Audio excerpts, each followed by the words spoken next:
Hi, Dr. Page here. So today I want to talk about something that is really near and dear to my heart, but it's actually quite fascinating. And I think that it's the number one thing that athletes need to know about their sports performance. And really, when you are a high performer and you are an elite athlete at the top of your field, whether it be beyond college or even at the D1 level, you actually have this thing called mental ESP, which I have coined. And what that is that your nervous system functions at a higher voltage and rate than the average individual. And so, what I've found through over a decade of doing QEEG brain scans and working with high performers after they've endured, whether it be multiple traumas in their life, childhood trauma, a lot of life adversities, sports injuries, very specifically when it comes to having to have surgery or overtraining kind of stuff, is that your mental ESP is dampened, right? Because when we have trauma, mental or physical, our body holds on to it the same way, and it actually shifts and adjusts our nervous system states to this trauma response or high beta brainwave. Well, this mental ESP or extrasensory processing that athletes have is inhibited when we get into that beta brainwave, because where mental ESP resides is with an alpha brainwave state. So the flow state. We all talk about the no mind zone and that flow state. Well, that's exactly what we're talking about here. So when you've had a lot of stress on the nervous system, and it can even be just traveling, like baseball, hockey, you guys are traveling all the time and you're not getting enough sleep. And even flying in planes, it pops your nervous system into sympathetic nervous system state or high beta, which is also that trauma response. And the trauma responses we talk about are fight, flight, freeze, right? Or fawning. When you have to appease and please someone and you want to know how your coach is responding to how you're playing and all that kind of stuff. But within these trauma responses, that is when you're overthinking. That's when you're out there having to overthink hitting the ball. That's when you're out there having to overthink making a shot. That's when you're out there having to overthink throwing the ball. That's a fight response. And then when you get the yips or a complete block, of course, that's frozen. So those things come on from trauma in the nervous system, and it inhibits your mental ESP. And with this mental ESP, it's quite the phenomenon. They actually have this thing called quiet vision that they've observed with high-level athletes, where your average individual will actually look at the ball longer, like if they're making a putt, for instance. They will look at the ball in 100 times longer when we're talking about milliseconds here, compared to when we're talking about a professional athlete. So a professional athlete will barely look at the ball. So even when an athlete's up there getting ready to bat, I was just at the Dodgers' first playoff game against the Mets. They totally shut them out. They killed them. It was amazing. But when you're watching these athletes, they're not truly watching a ball at 90 miles an hour coming at them. There's no way. They're utilizing their mental ESP. So this extrasensory processing, this intuition, this alpha flow state. They're watching the pitcher. They know the pitcher. They know his moves. The energy is even in coherence and co-regulation. The energy is even syncing up with the pitcher when the batter is up there, because we can actually lay down neural networks and signals based off of being around other people. Energy gets energy. We're always trying to align ourselves with the energy that we're around. That's why when you go into a really terrible, angry, upset room, it doesn't feel good, right? So that's the same kind of thing. This is outside of our conscious awareness. It's very subconscious programming. And that's what begins to happen with the subconscious programming of trauma, is that we go into these trauma maladaptive responses outside of our conscious control. So you'll hear these athletes that are at the top of their game and they develop the yips, and they're doing every single thing cognitively that they possibly can. They're going all the way back down to when they were still using a lot of external resources within high school, being like, well, yeah, my coach used to say to do this or to do that. And so they're trying to override that midbrain subconscious programming of that trauma response that's now how you're functioning, especially when the pressure is on to compete. So you go out there and the pressure is on to compete, and it's actually stimulating a little bit of cortisol, which is going to activate that trauma response further. And we call it the trauma memory network. So you actually go back through all of the negative experiences and traumas that have ever occurred. And so when this happens, it inhibits your reaction time. It inhibits your processing speeds.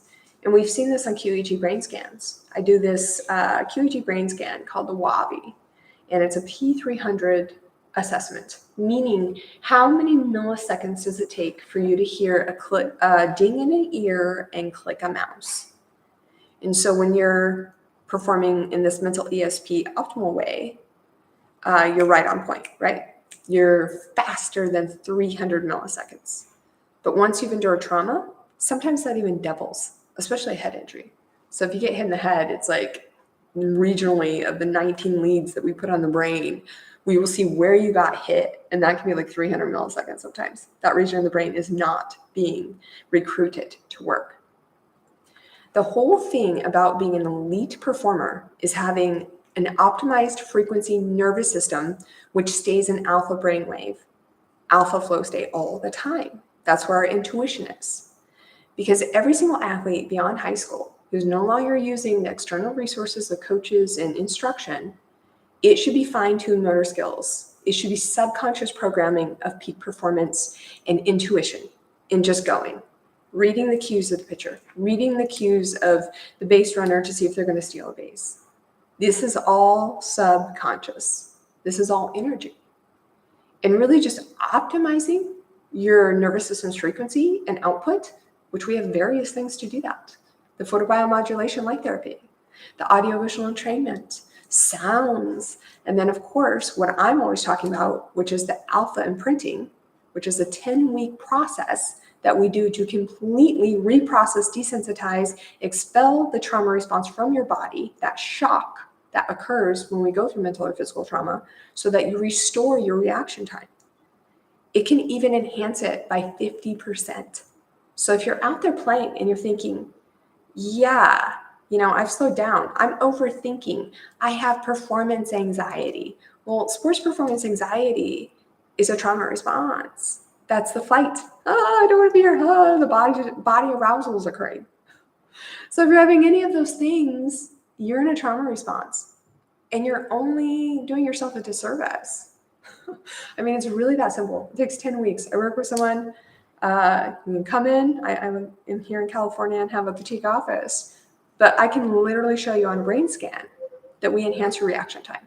And we actually stabilize and keep you into the alpha brainwave all the time. So you're not coming up to high beta, fight, flight, freeze, and having all these terrible sports performance results. And so then you're not dipping back down into the theta. And what begins to happen over time, I mean, we want to stay in the alpha flow state all the time, is that we're not even sleeping. Once we start to stay in these trauma responses, we're not recovering. We're not making the gains. We're not actually sleeping. And no, smoking marijuana is not going to calm your nervous system so you can sleep. It actually numbs it out and breaks down your cerebellum and slows your reaction time further. So it may feel like it's calming you down, but it's not. It's inhibiting your nervous system. So you're only doing more damage to yourself. Because I know that there's a lot like, oh, it's like this, it's great for you, Dude, you'll kill your performance smoking weed. So in order to calm your nervous system down and stay in this optimal flow state all the time, we just have to reprocess and desensitize to get your subconscious programming back to that mental ESP processing speed, so that you are out there just intuitively playing and using those fine-tuned skills that you've had since you were a small child. The only reason that athletes' performance declines is because of trauma and stress on the body. You can maintain your career much longer. You can, take care of your family longer. You can ensure the bigger contracts. You can ensure getting another contract. You can ensure in going beyond JUCO, high school, whatever that looks like, in expanding your career, if you actually work on your nervous system functioning. It is all processing speed. It is all biophoton energy, light communication. That's what we are. We are oscillating frequency. That's what we are. We are tissue and energy. We are light energy. Well, you can enhance these things. And that's what my work for the last 20 years has been focused around. Physically and mentally enhancing the nervous system's vibratory pattern and its output and its processing speeds. And so Mental ESP is something that high-level athletes have, and high performers in general. I've worked with various military, top CEOs, all these other individuals that also have this functioning. And a lot of what I see like as characteristics with these individuals is that they will work really hard and then like party or play hard, right? So utilizing alcohol to numb down the nervous system to come down after they've been in this really high fight response, push, push, push, push, go, go, go, or marijuana to calm the nervous system, or even benzos or whatever we want to start getting into, even opioids for God's sakes. But those are all not sustainable. That's trauma in the nervous system. You're adding more trauma. It's not increasing your functioning. And if you need those things to be happy, we know you're in a trauma response. So we should be able to go out and enjoy ourselves and be in flow state all the time and be happy all the time. And that's really what the whole goal around the work that I do with individuals from my own experiences of being a high-level athlete and top performer and utilizing these techniques. We don't want to get burnt out. We don't want to not like what we do. We don't want to not have that joy for playing. We don't want to be having that body arousal out there when we're trying to compete and feeling freaking terrible. It's like, that's no fun. We want to go out there and have fun. We want to be having fun with what we're passionately, persistently pursuing. And I can honestly say, I freaking love what I do. I am happy every day to wake up to do what I'm doing. And I find that it kind of makes me sad sometimes when I see these really high level performers and then I'm like, well, are you happy? They're like, yeah, I'm happy. I'm like, oh, it took you a minute. It's kind of like, yeah, you've been in a trauma response a long time because you've been through a lot and it's made you resilient and it's given you that grit and it's gotten you where you are. Making those seven figures and getting those 7-figure contracts or 8-figure, whatever you want to say.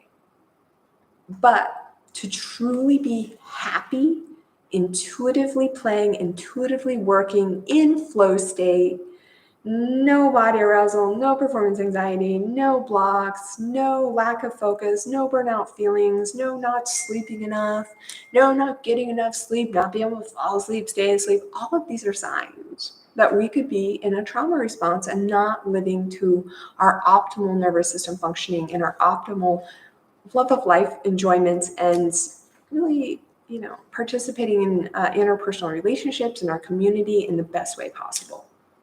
Sometimes I'll work with athletes and they come in and they're hyper focused on the playbook and not getting cut and feeling awful and not getting enough sleep and not really enjoying their life. And that's one of the worst things and totally in a trauma response. Worried that they're not going to be able to appease and please the coach and run the plays and do what they need to do out there. You don't have to live there. You can study that playbook and focus and be, again, in that flow state, in the intuitive flow state, reading the quarterback, reading your teammates, and be able to play and have a good time and enjoy yourself outside of training, outside of having to, perform. So there's a lot of scenarios where I've seen individuals that they're functioning at a high level, but they can be functioning even better. And that's really the cool thing too. A lot of times I'll get individuals when they're really just feeling terrible. They're having those dark thoughts. They're just like, oh my gosh, it's all or nothing. I'm not enjoying myself. I feel like shit about myself. I don't feel good enough. Performance is declining, or I know I can be doing better. But we don't always have to get to that point. Of course, if you're at that point, reach out. I'm here for you. We can take care of that. Let's tune you back up. But you can actually preemptively prevent getting the yips or blocks or feeling bad about things and really enjoy your life a lot more. And I will say that sleep is one of your number one things for your nervous system, of course. It's all brain health stuff when it comes to sleep and being able to recover and, of course, making those gains. But if you're not sleeping 8 hours or more, you need me. And we got to get you tuned back up. Again, it's a really easy process, but one of the biggest takeaways within this video, I want people to understand just that athletes are gifted. High performers are gifted.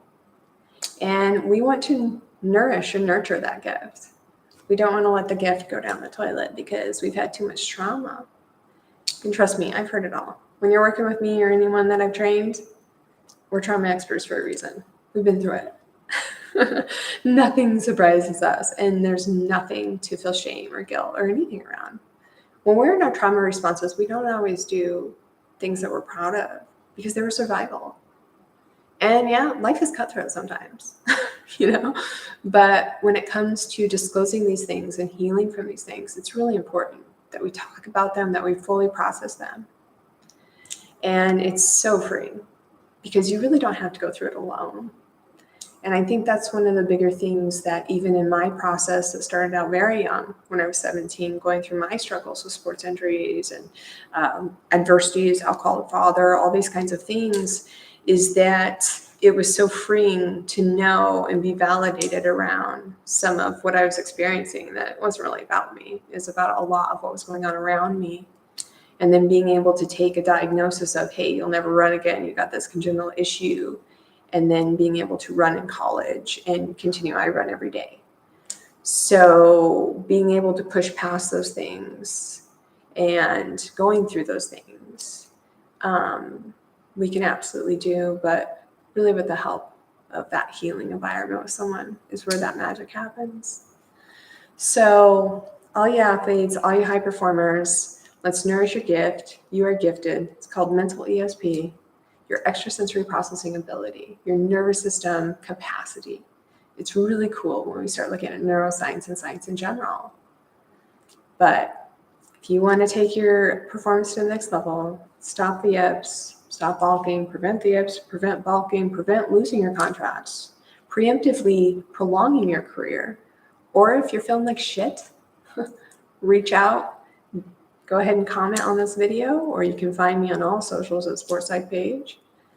But I'm here for you, and let's nourish your gift and get you back into alpha flow state.